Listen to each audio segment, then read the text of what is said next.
Today at the Capitol, the State Senate held a hearing on the topic of student assessments. According to NYSET, which of course is the teachers union, the average New York student spent 74 hours of his or her education taking standardized tests.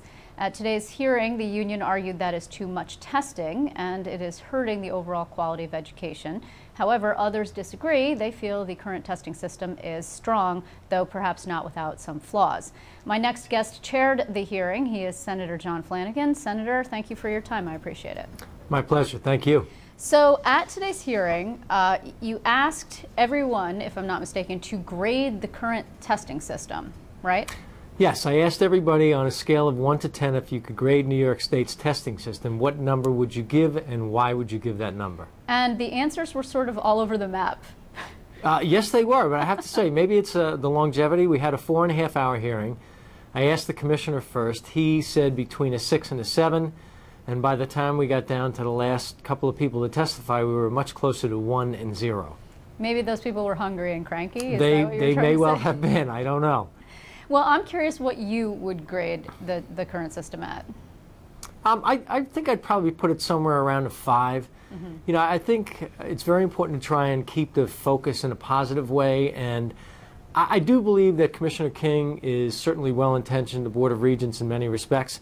It's how do you get there? How do you get the ultimate product that works best? And really, if we're talking about student performance, what is this doing for kids? Are these tests beneficial? What's the right number?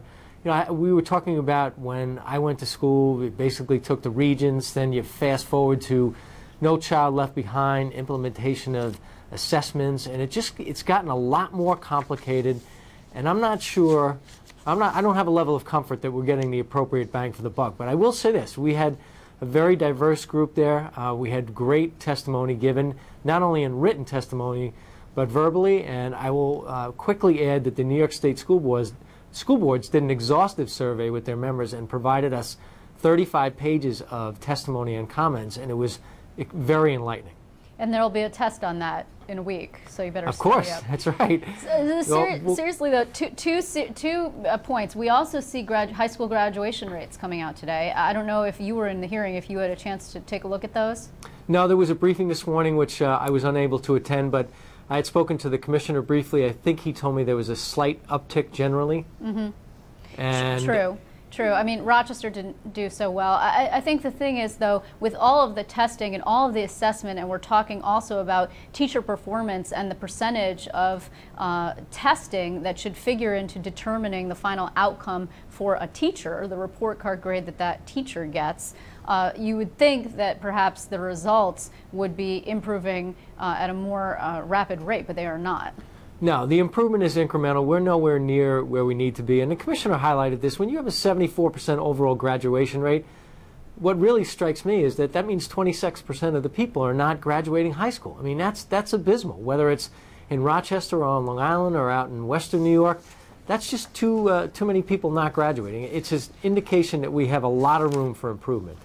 Well, and also you have a situation where they're phasing out the local high school graduation degree option, right? So you're trying to put all the kids into the Regents track, and that would be all well and good if you could afford the Regents track, except you had a situation last year where you had very wealthy people, private people, including Mayor Bloomberg, funding the Regents exam, which I think some people, it was the first time, I think, in the nation, and many people considered that a slippery slope situation.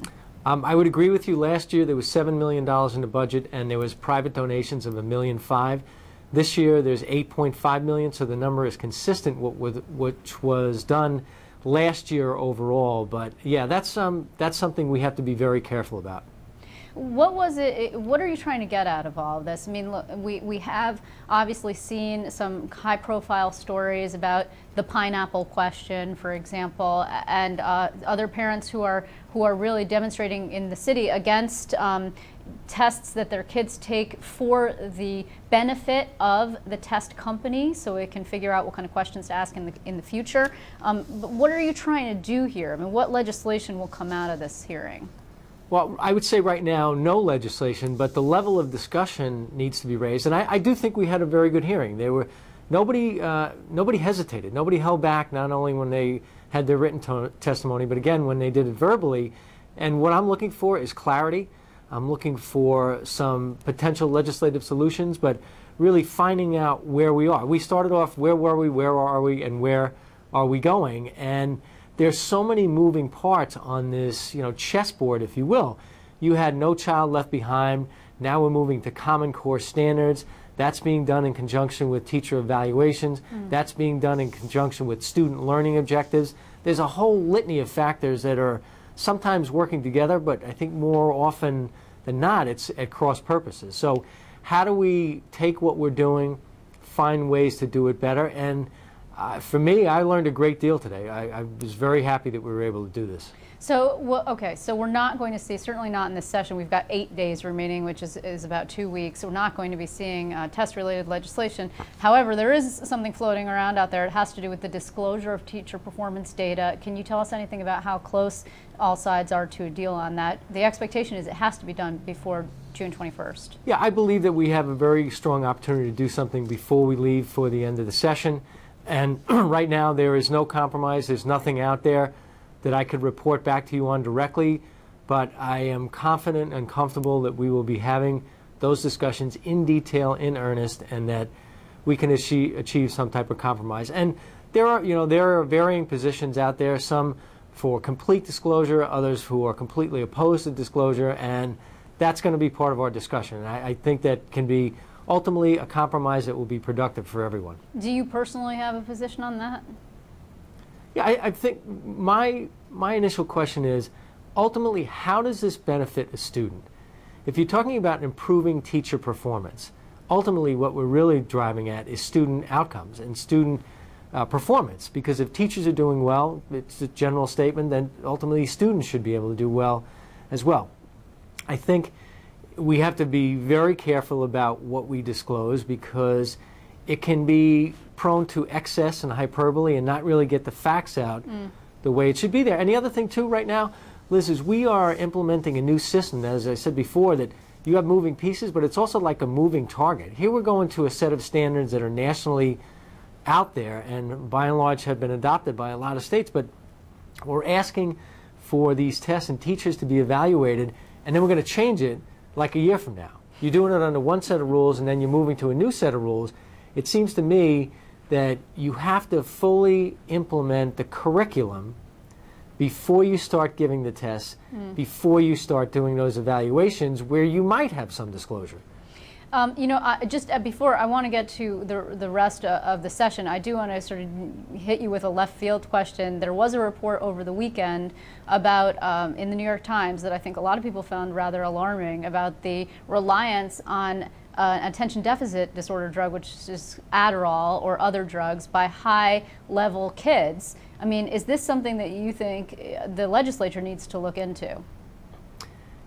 I haven't seen the story, which is certainly my own fault, but I would be very comfortable telling you yes. I mean, here we are doing significant legislation today about prescription drugs, and this is definitely a subject worthy of discussion and consideration, whether it's in the health field or as it relates to education.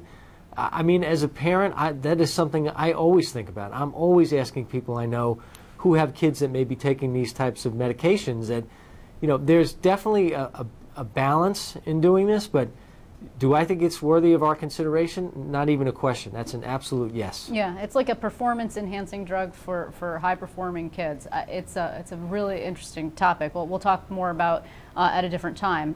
Right. I do want to talk to you about the remainder of the session. What do you think actually might get done aside from teacher performance? Because it seems like all the big-ticket items were already handled, and what we've got left on the table, obviously iStop, which is moving today. Obviously, we talked about teacher performance, maybe the decriminalization issue, if in fact of public possession of marijuana, although your conference seems tentative at best on that topic.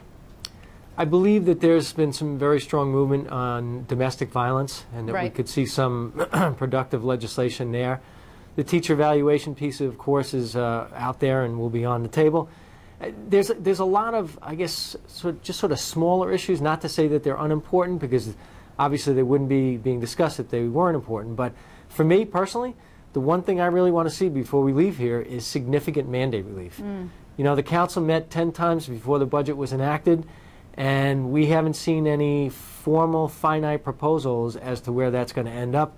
And if we are going to live up to our commitment in terms of fair and proper implementation of the tax cap, that has got to be part of the work we do before we leave here.